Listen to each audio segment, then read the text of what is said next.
Kembali kepada Moko Ginta dalam bukunya yang sama. Dia bilang begini. Ayat ini sangat menarik. Sebab jika Yesus itu Tuhan, tentu dia bisa menyelamatkan diri sendiri dari siksaan dan penderitaan. Dan bisa turun dari salib. Jika hanya untuk menyelamatkan diri sendiri tidak sanggup, bagaimana mungkin Yesus menyelamatkan seluruh manusia di dunia? Setiap yang tidak bisa menyelamatkan diri pasti bukan Tuhan. Yesus tidak bisa menyelamatkan diri, berarti Yesus bukan Tuhan. Shalom. Salam sejahtera dalam kasih Kristus. Pada kesempatan ini saya kembali melanjutkan ulasan dan pembahasan yang sangat seru dan menarik, dapat menjadi satu perenungan dan pembelajaran berharga bagi setiap kita. Ulasan ini merupakan kelanjutan dari bagian yang pertama. Pendeta Esra Soru berkata, alasan Ustadz Insan Moko Ginta dan para polemikus Muslim menolak Yesus sebagai Tuhan. Pada sesi ini secara khusus saya akan membahas alasan penolakan mereka terkait dengan penyaliban dan kematian Yesus. Sebelum saya lebih jauh memberikan beberapa ulasan dan catatan penting serta menarik terkait dengan topik ini, ada baiknya mari kita saksikan dulu penjelasan dari hambanya, Pendeta Esra Soru berikut ini. Kristus tersalib. Bagaimana dia yang dipercaya sebagai Tuhan malah tersalib? Fakta Yesus mati di salib telah menyandung banyak orang sehingga meninggalkan Yesus atau tidak jadi percaya Yesus. Kembali kepada Moko Ginta dalam bukunya yang sama. Dia bilang begini. Demikian juga imam-imam kepala bersama ahli Taurat tua-tua mengolok-olok dia dan berkata, orang lain ia selamatkan, tapi dirinya sendiri tidak dapat dia selamatkan. Dia Raja Israel, baiklah ia turun dari salib dan kami akan percaya kepadanya. Ia, Yesus, menaruh harapannya pada Allah. Baiklah Allah menyelamatkan dia jikalau Allah berkenan kepadanya. Karena dia telah berkata, aku adalah anak Allah. Moko Ginta kutip Matius 27. Ayat ini sangat menarik. Sebab jika Yesus itu Tuhan, tentu dia bisa menyelamatkan diri sendiri dari siksaan dan penderitaan. Dan bisa turun dari salib. Karena pada saat itu juga Yesus benar-benar bisa menyelamatkan dirinya. Pasti para imam kepala ahli Taurat akan langsung percaya kepada Yesus adalah Tuhan. Jika hanya untuk menyelamatkan diri sendiri tidak sanggup, bagaimana mungkin Yesus menyelamatkan seluruh manusia di dunia? Setiap yang tidak bisa menyelamatkan diri pasti bukan Tuhan. Yesus tidak bisa menyelamatkan diri, berarti Yesus bukan Tuhan. Yesus tidak bisa selamatkan diri dari salib. Pasti bukan Tuhan. Berarti salib jadi batu sandungan bagi Moko Ginta. Sehingga dia meninggalkan Yesus. Saudara-saudara yang dikasihi Tuhan, tadi kita sudah menyimak dan menyaksikan penjelasan dari hambanya, Pendeta Esra Soru. Beliau memberikan konfirmasi dan penegasan bahwa ternyata ada banyak orang yang hidup di tengah-tengah dunia ini, khususnya di kalangan luar kekristenan, menolak eksistensi keberadaan atau fakta Yesus disalibkan dan mengalami kematian, sehingga pada akhirnya menolak Yesus sebagai Tuhan dan juru selamat dalam kehidupan mereka. Kristus yang tersalib Bagaimana mungkin dapat dipercaya sebagai Tuhan, malah justru disalibkan? Saudara-saudaraku yang dikasihi oleh Tuhan, saya mau kasih tahu, hal ini tidak hanya terjadi pada masa kini, di akhir zaman, tapi ternyata di zaman para rasul, bahkan Yesus sendiri pun, ada kelompok tertentu yang menolak penyaliban Yesus. Bahkan penyaliban Yesus, berita tentang Yesus yang disalibkan, justru menjadi batu sandungan bagi mereka. Siapakah itu? Coba kita lihat 1 Korintus 1 ayat 22 sampai 23. Dikatakan begini: orang-orang Yahudi menghendaki tanda dan orang-orang Yunani mencari hikmat, tetapi kami memberitakan Kristus yang disalibkan. Untuk orang-orang Yahudi suatu batu sandungan, dan untuk orang-orang bukan Yahudi suatu kebodohan. Coba perhatikan baik di sini, disoroti secara khusus untuk orang-orang Yahudi. Pemberitaan tentang Kristus yang disalibkan menjadi suatu batu sandungan, sesuatu yang ditolak. Dan ternyata di zaman sekarang ini pun ada kelompok orang-orang tertentu yang menolak Yesus sebagai Tuhan. Oleh karena Yesus itu mati dengan cara disalibkan. Salah seorang di antaranya adalah almarhum Ustadz Insan Mokoginta, di mana di masa hidupnya beliau pernah mengutip bagian firman Tuhan dari Matius 27 ayat 41 sampai 43. Saya akan bacakan untuk kita.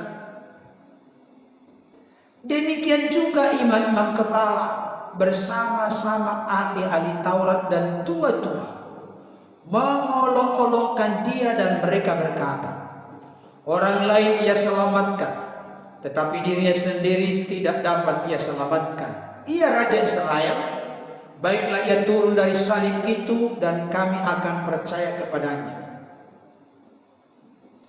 Ia menaruh harapannya pada Allah, baiklah Allah menyelamatkan dia, jikalau Allah berkenan kepadanya, karena ia telah berkata, aku adalah anak Allah. Saudara dikasih Tuhan, konteks yang dikutip oleh Insan Mokoginta ini berbicara terkait dengan Yesus dalam posisi disalibkan, di mana Insan Mokoginta memberikan sebuah argumentasi.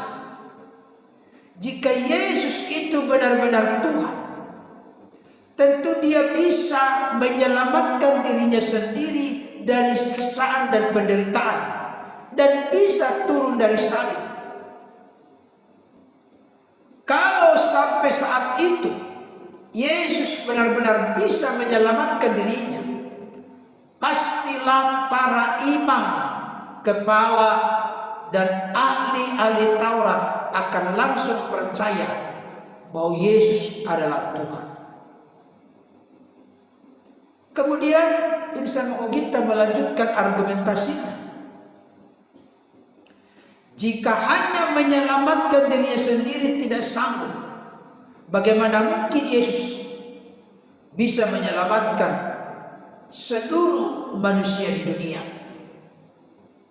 Maka dia pun akhirnya mengambil kesimpulan, Bapak Ibu Saudara, setiap yang tidak bisa menyelamatkan dirinya sendiri, pastilah itu bukan Tuhan.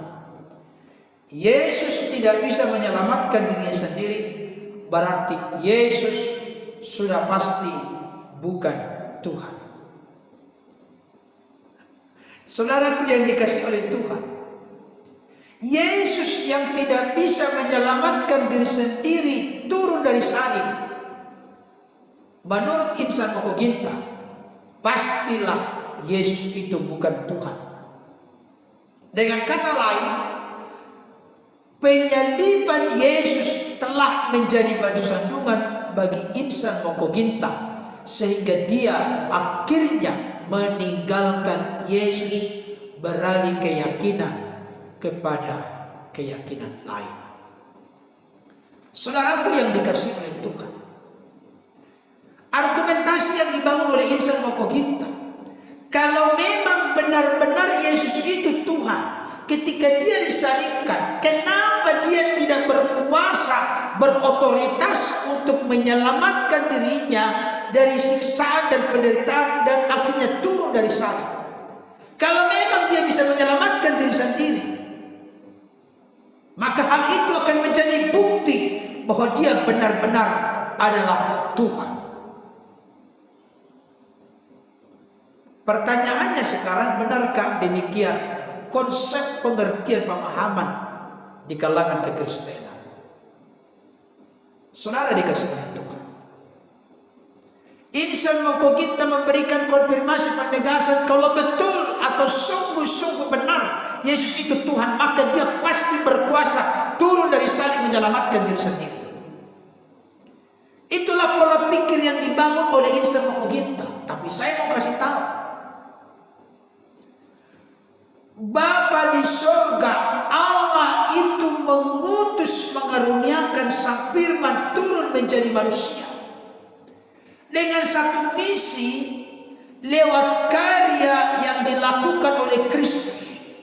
Maka manusia yang berdosa memiliki harapan dan peluang untuk diselamatkan, diampuni dan dibenarkan.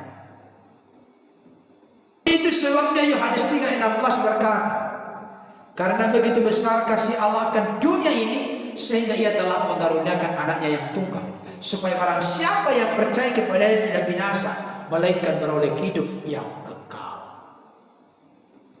Dengan kata lain, sebagai argumentasi menjawab dengan telak apa yang disampaikan oleh insan Mokoginta, memang maksud dan tujuan Bapa atau Allah mengutus, mengaruniakan Sang Firman menjadi manusia untuk mati di kayu salib, karena hanya melalui kematiannya lah di kayu salib akan terjadi penebusan manusia di dalam natur dan status yang telah menjadi hamba dan budak dosa.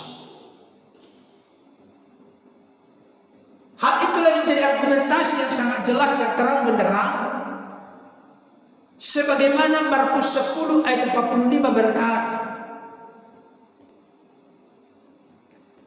karena anak manusia juga datang bukan untuk dilayani, melainkan untuk melayani dan untuk memberikan nyawanya menjadi tebusan bagi banyak orang. Inilah maksud kedatangannya. Inilah tujuan dan puncak dari karyanya di dunia. Dia rela menyerahkan nyawanya di kayu salib dengan cara disalibkan untuk menjadi tebusan bagi banyak orang. Tanpa penebusan Kristus, manusia akan mengalami kebinasaan kekal.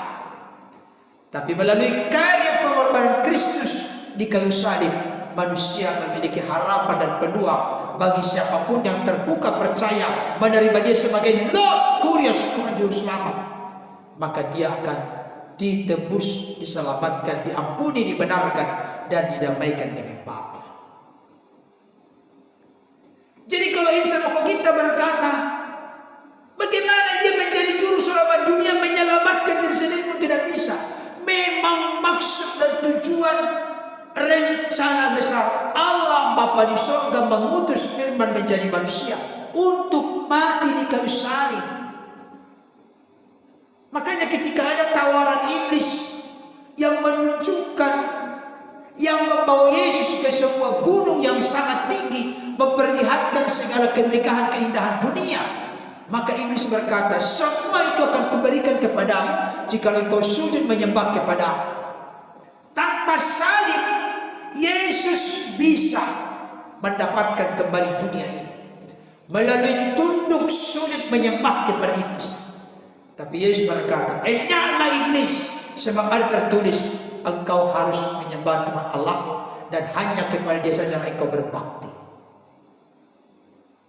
Yesus tahu, Yesus mengerti secara sungguh-sungguh bahwa kehadirannya bukan dengan cara sujud menyembah kepada iblis maka dunia didapatkan diraih kembali.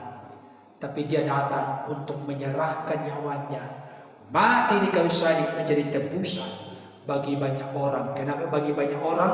Karena realita kenyataannya ada yang tidak mau percaya, ada yang mau percaya.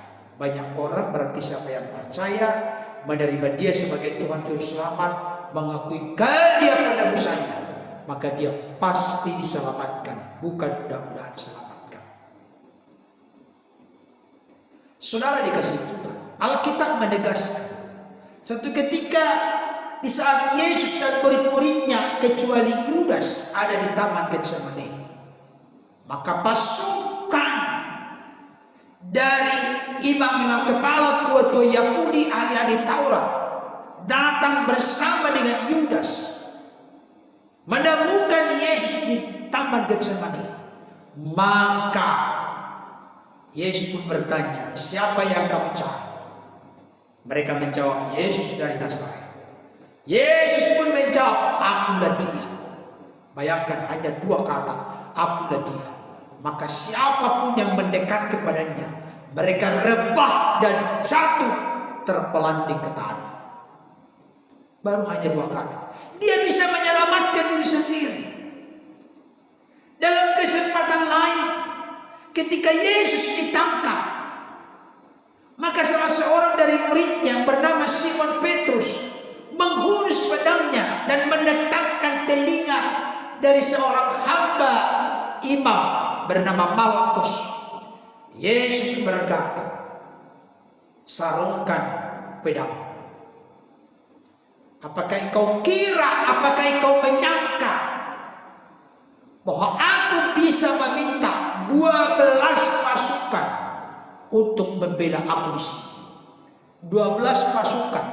Satu pasukan itu sekitar 6.000 orang. 12 pasukan berarti 12 kali 6 berarti 72.000 pasukan, itu legion. 12 kali 6.000 berarti 72.000 malaikat untuk menolong membela Yesus. Bisa. Tapi Yesus berkata, jangan demikian. Karena untuk itulah aku datang, untuk menggenapi setiap apa yang telah dinubuatkan tentang aku, tentang penderitaanku, tentang kematianku. Itu yang harus terlaksana, karena aku datang untuk mati di kayu salib, menyerahkan nyawaku menjadi tebusan bagi banyak orang. Jadi sangat prihatin dan sangat disayangkan. Mualaf almarhum Insan Okoginta, akhirnya dia meninggalkan Yesus, menolak Yesus sebagai Tuhan dan Juru Selamat karena tidak mampu menyelamatkan dirinya sendiri dari kayu salib. Dia datang justru untuk mati di kayu salib.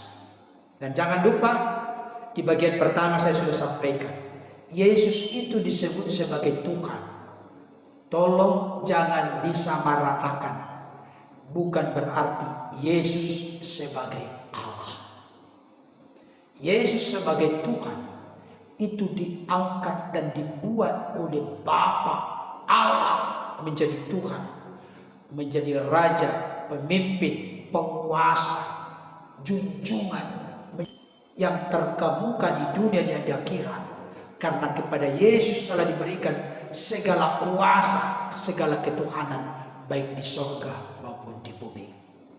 Orang-orang Kristen tidak pernah memberikan penilaian Yesus sebagai Tuhan dalam arti Yesus sebagai Allah. Yesus sebagai Allah atau yang ilahi dipahami orang-orang Kristen dalam eksistensi keberadaan sebagai firman, Pada mulanya adalah firman, firman itu bersama-sama dengan Allah, dan firman itu adalah Allah. Ia pada mulanya bersama-sama dengan Allah, segala sesuatu dijadikan oleh Dia, oleh firman, dan tanpa firman tidak mungkin ada sesuatu pun yang jadi dari segala yang telah dijadikan. Jadi kemanusiaan Yesus yang mati di kayu salib, yang disalibkan, yang mati, itu bukan keilahiannya, bukan kealahannya sebagai firman. Karena yang kekal tidak mungkin mati. Makanya dia perlu mengenakan tubuh kemanusiaan supaya bisa mati di kayu salib. Kiranya ulasan ini dapat menjadi berkat bagi kita. Amin.